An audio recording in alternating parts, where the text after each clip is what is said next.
우리 앞뒤 앞에 인사하겠습니다. 흘러보냅시다. 함께 갑시다. 자신을 한번 축복했으면 좋겠습니다.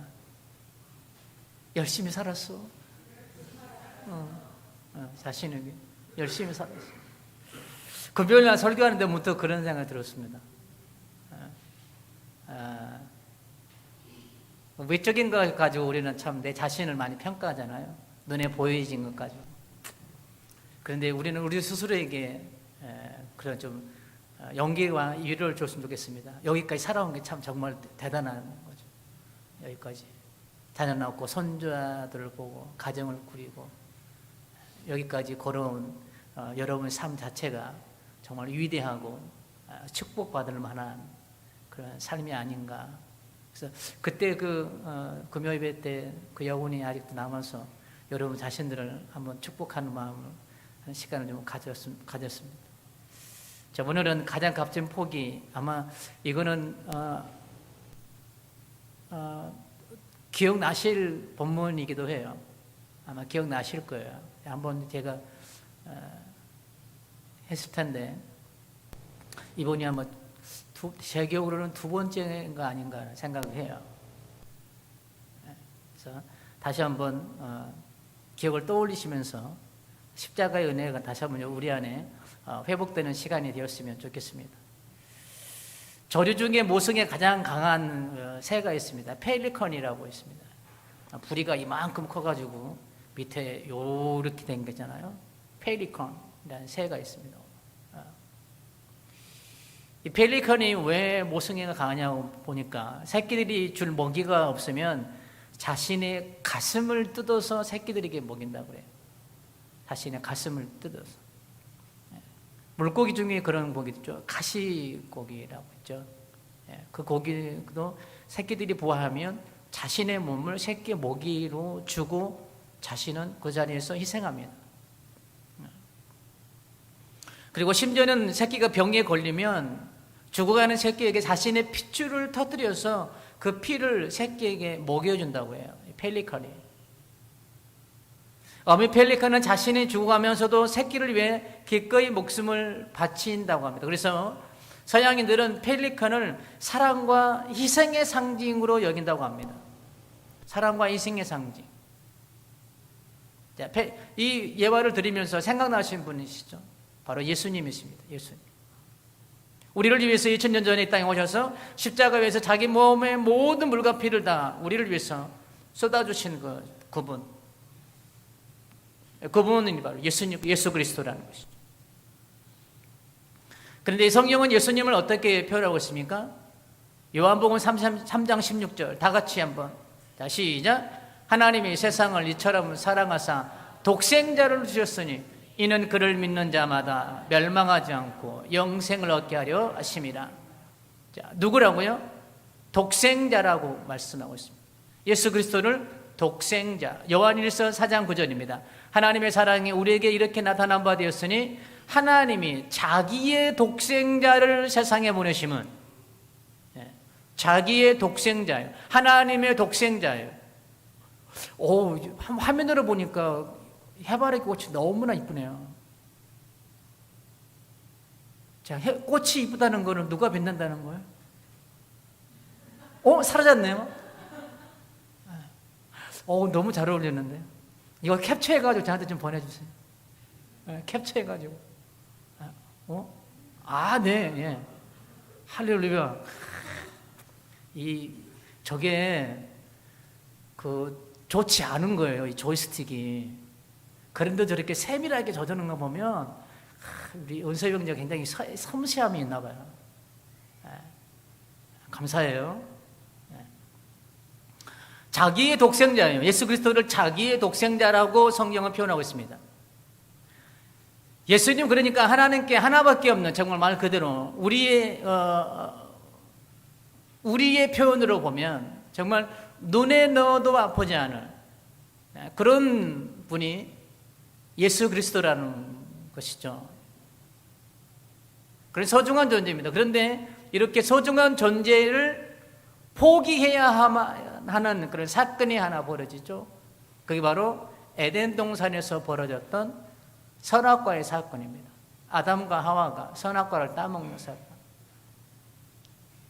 천지 창조의 과정을 보면 하나님께서 다른 피조물을 말씀으로 창조하셨죠. 그런데 유일하게 인간만은 하나님께서 친히 손으로 빚으셨습니다. 그리고 그 안에 하나님의 형상을 넣어주셨어요. 하나님의 형상대로 만들어진 유일한 존재가 바로 인간입니다. 그런데 이처럼 소중한 존재를 이런 인간이 하나님의 창조 질서를 깨뜨리는 사건을 만들어냈습니다. 창조 질서. 하나님께서는 인간을 만들어 놓고 얼마나 보기 좋았으면 성경에서 이렇게 표현합니다. 창세기 1장 31절에 보니까 하나님의 지으신 모든 것을 보시기에 심히 좋았더라. 심히 좋았더라. 너무나도 좋아서 심히 좋았더라. 그런데 이렇게 소중하게 창조된 인간이 탐욕을 이기지 못해서 사단의 꼬임에 넘어가 죄가 인류로 들어오는 정말 대문을 활짝 열어주는, 바깥에서 적들이 이렇게 정말 그 성 안으로 들어오려고 운집하고 있는데 아무런 저항 없이 그냥 문을 열어주고 만 거예요. 그래서 그 성 안으로 죄가 들어온 거예요. 죄가. 그래서 그 죄로 말미암아 인간은 하나님과 함께할 수 없었죠. 쫓겨나게 되었습니다. 그럼에도 불구하고 하나님은 그 죄 가운데 떨고 있는 아담을 찾아오셔서 이렇게 부르십니다. 창세기 3장 9절에 보면 이게 참 은혜가 되더라고요. 여호와 하나님이 아담을 부르시니 그에게 이르시되 네가 어디 있느냐. 죄를 짓고 떨고 있는 아담에게 찾아오신 거예요. 아담과 하와가 죄를 짓고 하나님 내가 이만저만한 죄를 지었습니다라고 하나님을 찾아간 것이 아니라 죄를 짓고 숨어있는 아담과 아담에게 찾아오신다는 거예요.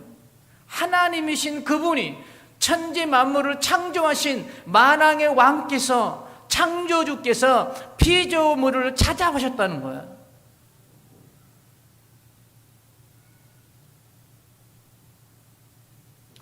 그리고 온 인류에게 저주와 사망의 씨앗을 뿌리고 있는 죄를 해결하기 위해 해결 방안을 암시적으로 보여주는 말씀이 있습니다. 그게 뭐냐면 아담과 하와가 죄를 짓고 자기네들 벗은 몸을 보고 부끄러워하죠. 부끄러워해가지고 무화과 잎으로 옷을 해 입습니다. 그런데 그 옷이 시간이 지나면서 시들어 버립니다. 그런 인간을 향해서 하나님께서는 가죽옷을 입혀줍니다. 창세기 3장 21절입니다. 여호와 하나님이 아담과 그의 아내를 위하여 가죽옷을 지어 입히시니. 자, 이 말씀이 바로 예수 그리스도의 희생을 예표하시는 말씀이에요. 그리고 구약 여러 곳에서 인류의 모든 죄를 사하신 메시아의 도래를 예언하고 있는데 특히 이사야 선지자를 통해서는 가장 많이 말씀하고 계십니다. 대표적인 말씀이 이사야 7장 14절, 9장 6절, 53장 4절에서 6절까지예요. 대표적인 말씀이에요. 인류를 구원할 메시아가 도래할 것이다. 그래서 이제 드디어 하나님께서는 때가 차면 그 약속을 지키기 위해 독생자이신 예수님을 이 땅에 보내주십니다. 마태복음 1장 21절에서 23절입니다. 아들을 낳으리니 이름을 예수라라. 이 말씀은 이미도 이사야에서 말씀했어요. 처녀가 잉태하여 아들을 낳으리니 이름을 예수라, 임마누엘이라. 예수라라. 이는 그가 자기 백성들을 그들의 죄에서 구원할 자이심이라 아니라. 이 모든 일이 된 것은 주께서 선지자로 하신 말씀을 이루라 하십니다. 이미도 이 말씀은 선지자를 통해서 다 예언된 말씀이에요. 다음 주가 성령 강림주일인데요, 이 성령의 임재도 요일설 말씀을 통해서 이미도 말씀하고 있는 거예요. 보라, 처녀가 잉태의 아들 낳을 것이요 그의 이름을 임마누엘 하리라 하셨으니 이를 번역한즉 하나님이 우리와 함께 계시다 함이라. 자, 예수 그리스도를 이 땅에 보내주셨어. 그런데 예수님께서 이 땅의 모든 죄를 사하시러 오시기까지 한 분의 위대한 포기가 있었습니다. 포기. 하나님이에요, 하나님. 자, 서두에 예수님은 하나님께 어떤 존재라고 그랬죠? 독생자, 자기 독생자. 그리고 오늘 본문에서는 이 독생자와 예수님과 아버지의 관계, 그리고 아버지가 아들을 향해서 하시는 말씀이 기록되어 있어요. 어떤 존재? 자, 11절 보면 하늘부터 소리가 나기를 너는 내 사랑하는 아들이라. 예수님은 하나님께 그냥 아들의 존재가 아니고 사랑하는 아들이에요. 사랑하는 아들. 이 본문을 묵상하면서 가장 은혜로 다가왔던 거예요. 사랑하는 아들이에요. 너는 내 사랑하는 아들이라. 하나님께서는 왜 그러면 너는 내 사랑하는 아들이라고 말씀하셨을까? 물론 사랑하기 때문에 그렇습니다. 소중한 존재이기 때문에 그렇습니다.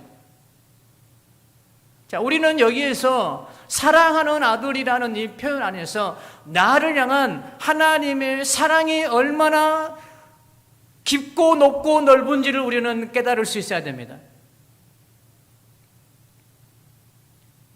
자, 너는 내 사랑하는 아들이다.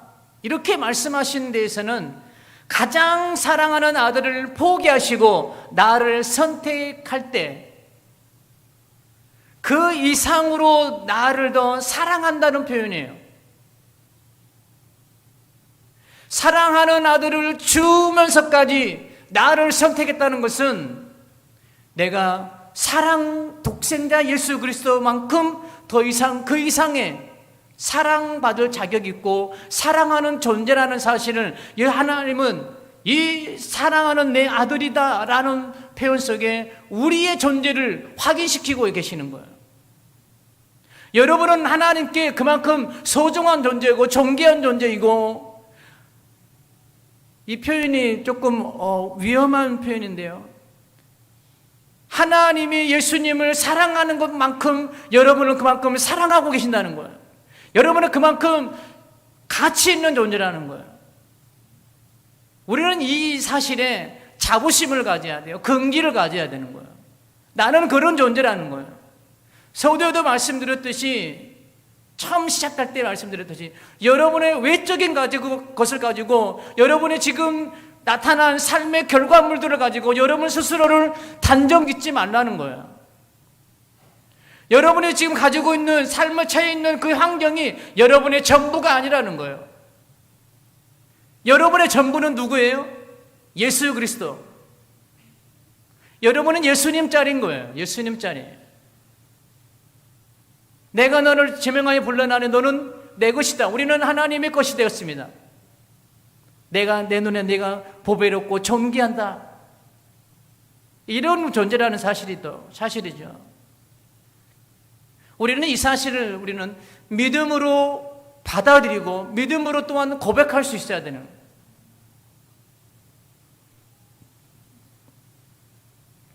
사랑하기에 자기의 눈에 넣어도 아프지 않은 아들, 사랑하기에 좋은 것 있고 있으면 주고 또 더 주고 싶은 아들.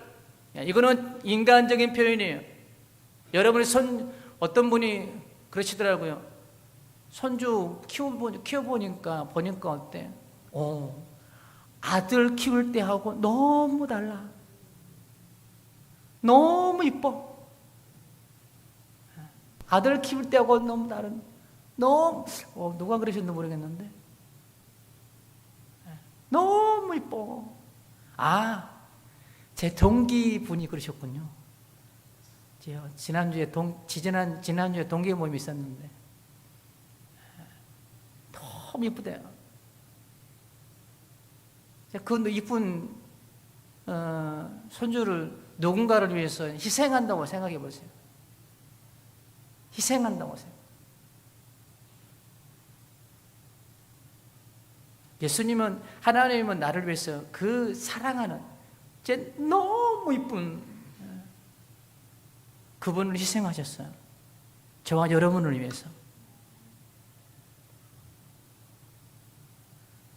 그런 하나님은 죄하고 신음한 자기 백성들의 죄를 사하시기 위해 지극히도 사랑하는 아들을 십자가에 위해서 죽이시기 위해 사랑하는 아들을 포기하기로 결심하시고 예수님을 죄의 몸, 종의 형체를 입고 이 땅에 보내시기로 결정합니다.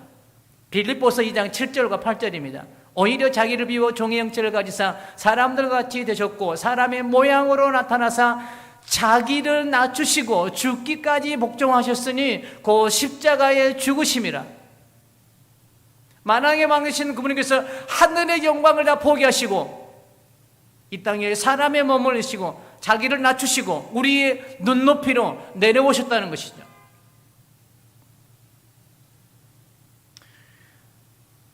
자, 그러면 나와 하나님의 관계는 그러면 어떤 관계였을까? 하나님과 예수님의 관계는 이런 관계였어요. 정말 사랑하는 아들과 관계.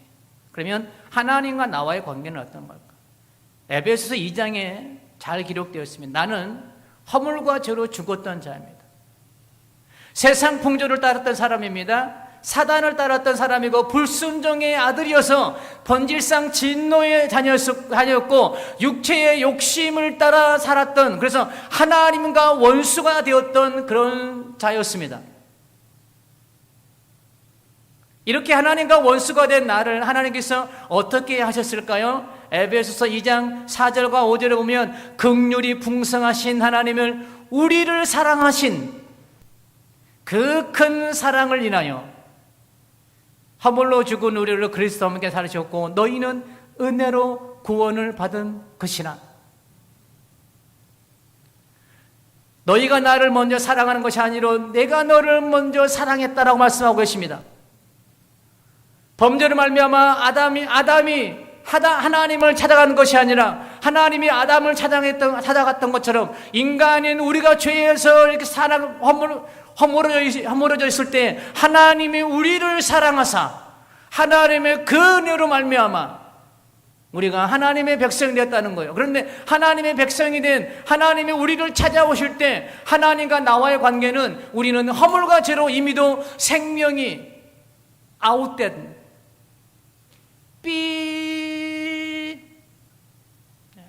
이미 영적 생명은 죽어있는 상태입니다. 그 죽어있는 상태에 예수님께서는 찾아오시는 거예요.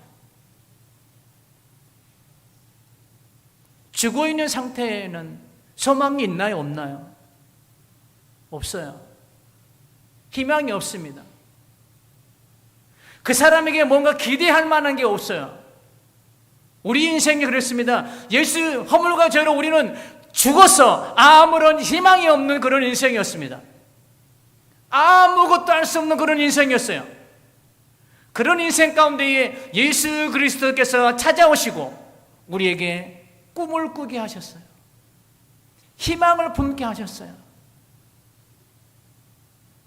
저와 여러분들이 하나님의 꿈이 되게 하셨어요. 하나님의 희망이 되게 하셨어요. 저와 여러분들을 통해서 하나님이 이루시고자 하는 꿈이 있어요. 하늘 꿈이 있는 거예요. 이미도 우리에게는 죽음으로 인해서 절망밖에 없었던 우리 인생인데 하나님의 찾아오심으로 말미암아 얼마나 감사한 일인가요? 하나님의 은혜로 있을 데 없는 자, 큰 집에는 큰 그릇과 은그릇과 나무 그릇과 질그릇이 있다. 우리는 질그릇 같은 존재였죠. 세상 논리로 보면 금그릇을 사용하지 질그릇 사용하시는 사람은 없습니다. 그러나 우리를 고린도전서의 말씀에 보면 우리를 질그릇 안에 보화를 담아주셨다고 말씀하세요. 그래서 우리의 형질이 바뀌어졌습니다. 우리의 가치가 달라졌어요. 무엇 때문에요? 예수 그리스도가 내 인생에 들어옴으로 말미암아 여러분의 가치가 달라졌어요. 그렇습니다. 나의 사랑하는 자녀를 위해서는 우리가 무엇이든지 할 수 있는 게 부모예요. 손주를 위해서 무엇이든지 할 수 있는 게 할아버지고 할머니인 것 같아요. 너무 이뻐. 자식 키울 때마다 너무 이뻐. 그런 것처럼 아마 저도 저희 아이들이 결혼해가지고 할아버지, 딸이 그냥 손녀가 그냥 막 볼에 뽀뽀해주고 막 껍벅. 네. 요즘 손자 키우신 분들은 아마 아실 것 같아요. 뽀뽀. 그 손녀들을 위해서 뭘 아끼겠어요? 아직 저는 거기까지 안 가봐가지고 실감을 못 하겠지만 아마 그럴 것 같아요. 6시 내 고향 보시면 할아버지 할머니들이 시골에서 농사 짓잖아요. 뭐 조개를 캐든지 뭘 하든지 리포터가 묻습니다. 할머니, 어머니, 이 돈 벌어가지고 뭐에 쓰시려고 그래요?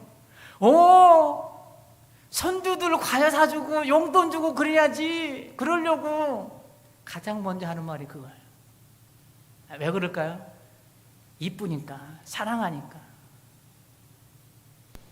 이처럼 나를 사랑하신 그 크신 사랑과 은혜로 말미암아 우리는 허물과 죄로 죽었던 내가 그리스도와 함께 살아난 줄 믿습니다. 그런데 나와 원수가 된 그 누군가를 위해서 자기 목숨을 내놓을 사람이 있을까요? 원수를 위해서. 못 잡아먹어서 안달이죠. 그냥 그 나를 미워하고 원수지가 아닌 그 사람이 뭔가 잘못됐다고 그러면 에라이 쌤통이다. 내가 그럴 줄 알았다. 이것이 인간이 가지고 있는 죄의 본질인 거예요. 본질. 죄로 말미암아 파생된 인간의 본 모습인 거예요. 원수가 잘못된 게 우리는 쌤통이라고 이야기하는 거예요.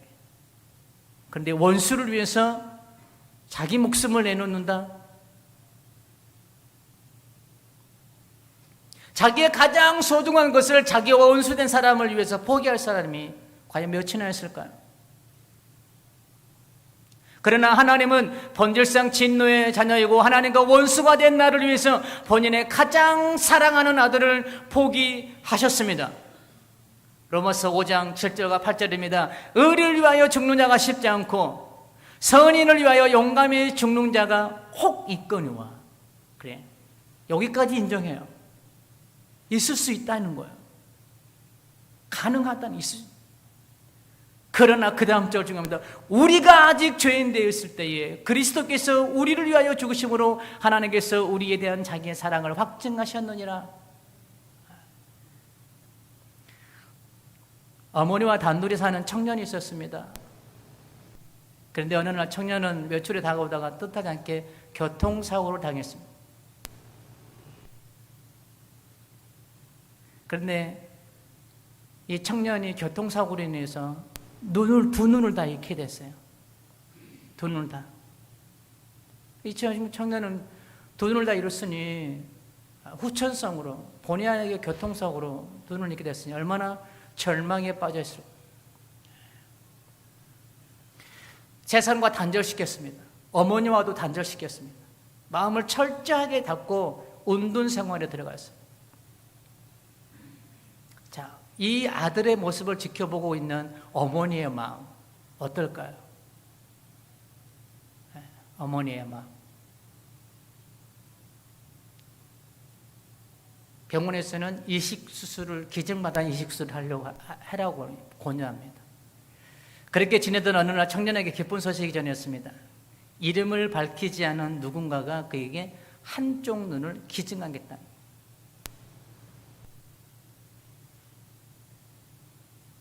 그래서 어머니를 설득했어요. 받으라고. 그래서 아들이 받기로 했어요. 그래서 이제 수술 다 끝나고 눈을 다 감고 있었어요. 감고 있다가 시간이 지나서 붕대를 풀기 시작합니다. 붕대가 벗겨지기 시작합니다. 벗겨지기 시작해요. 그런데 자기 눈앞에 자기를 간호하는 어머니가 한쪽 눈이 없는 곳으로 모습을 보게 됩니다.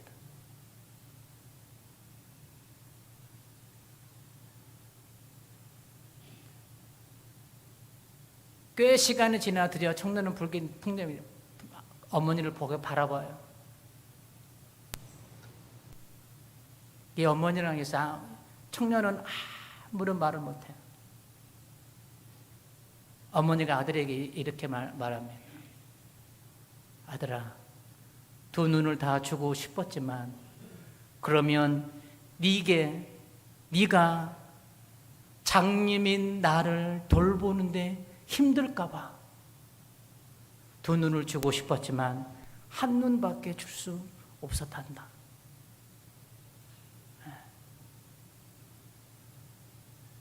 그 어머니는 말을 끝내지 못했어요. 장님인 두 눈을 다 주고 싶었지만 장님인 자기를 돌봐야 될 그 아들을 생각하니 그 마음을 접고 한 눈밖에 줄 수 없었던 어머니. 이 어머니가 자기의 눈을 포기할 수 있었던 것은 아들을 향한 사랑 때문이죠. 자기 아들이기 때문에. 아들이 눈을 잃고 장님으로 살아가야 하는, 아들의 삶을 지켜봐야 하는 부모의 마음이 더 아프기에 자신이 장님이 되기로 결단한 거죠. 하나님께서는 나를 위해서 가장 값지고 가장 소중한, 가장 사랑하는 아들을 포기해야 하는 이유가 바로 여기에 있는 거예요. 나를 사랑하기 때문에, 그리고 죄 가운데서 고통스럽게 신음하며 살아가야 하는 나를 지켜보는 하나님 자신이 더 힘드시기에 하나님은 자신의 독생자를 포기하시기로 결정하신 거예요. 그래서 여러분들에게 죄에서 해방되어 자유함을 누릴 수 있는 길을 열어주셨던 거예요. 여러분들은 그래서 여러분들에게는 이미도 풍성한 삶이 예비된 사람들이에요. 여러분은 그 풍성한 삶을 받아 누리세요. 하나님은 독생자 예수 그리스도를 이 땅에 보내심으로 말미암아 우리에게 정죄할 사람이 결코 없다고, 그래서 우리에게는 이미도 하늘의 풍성한 은혜들을 예비된 그런 존재로 하나님께서 우리 다시 한번 회복하셨습니다. 그런데 우리가 그 풍성한 삶을 누리지 못해요. 다시 내 심령 안에 돌짝파, 가시밭 이런 것들이 막 쌓여가기 때문에 그렇죠. 우리는 이런 가장 값진 이성적 포기를 통해서 그 큰 사랑과 은혜를 받고 누리고 있으심을 믿으시기를 주의 이름으로 축원합니다. 여러분이 지금 저와 여러분이 누리고 있는 이 은혜는 우리 입장에서는 아무런 대가를 치르지 않는 것이지만 하나님의 입장에서는 가장 값진 희생을 치르고 우리에게 허락된 은혜예요. 그래서 여러분이 누리고 있는 이 은혜는 가장 소중하게 다뤄야 되고요, 가장 값지게 다뤄야 되고요, 그리고 우리 삶에 임한 이 은혜들을 우리는 잘 선용할 수 있어야 됩니다. 이는 가장 값진 희생을 포기를 통해서 구원의 은혜와 사랑을 받은 나는 주님을 위해서 무엇을 포기할 수 있습니까? 나는 주님을 위해서 무엇을 포기할 수 있을까요? 우리는 이 질문을 정말 심도 있게 우리는 해야 돼요. 하나님은 나를 위해서 가장 나의 사랑하는 아들 독생자를 포기하셨는데 나는 주님을 위해서 무엇을 포기할 수 있는가? 우리는 때로는 주님을 위해서 이 주일 하루도 주님 앞에 온전히 드리지 못할 때가 너무나도 많이 있어요. 이 하루도. 이날은 나의 성일이니 하나님의 날임에도 불구하고 하나님을 위해서 이 날을 온전히 하나님께 드리지 못해요. 가장 예민하게 반응할 수 있는 11조 문제도 마찬가지죠. 하나님을 위해서 우리는 그것들을 구별해내지 못할 때가 너무나도 많이 있는 우리들의 모습을 발견하게 됩니다. 다시 한번 우리 사랑하는 성도님들에게 질문하고 이 질문을 한번 생각해 보시기 바랍니다. 나는 주님을 위해서 무엇을 포기할 수 있는가? 말씀을 맺으면서 그럼 이 큰 사랑을 받은 우리가 어떻게 삶을 살아가야 될 것인가? 자, 11절 다 같이 함께 봉독해 봅니다. 11절. 자, 시작.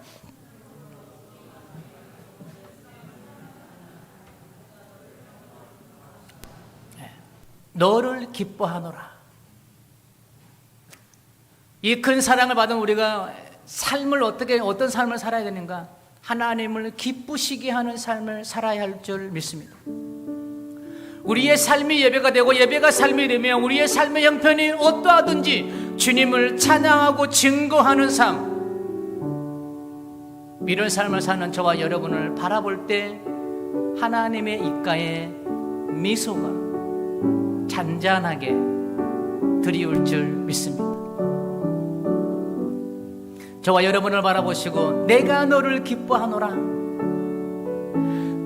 믿음으로 살아낸 저와 여러분들의 삶을 보고 내가 너를 기뻐하노라,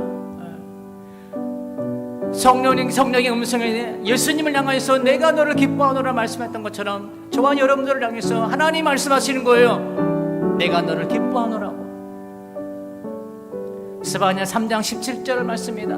너희 하나님 여호와께서 너희 가운데 계시니 그는 구원을 베푸실 전능자이시나 그가 너로 말미암아 기쁨을 이기지 못하시며 너를 잠잠히 사랑하시며 너로 말미암아 즐거이 부르며 기뻐하시리라 하리라. 저와 여러분들을 바라보시면서 하나님의 기쁨을 이기지 못하신대요.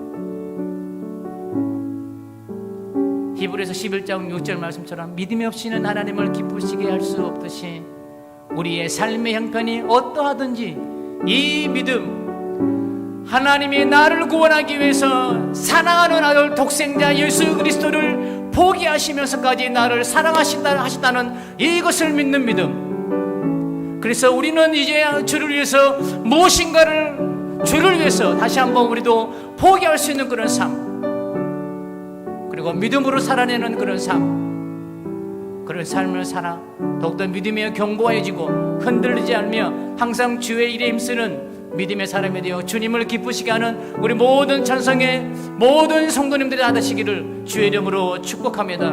아멘. 우리 304장 들으신 후에 함께 우리 기도하기를 원합니다.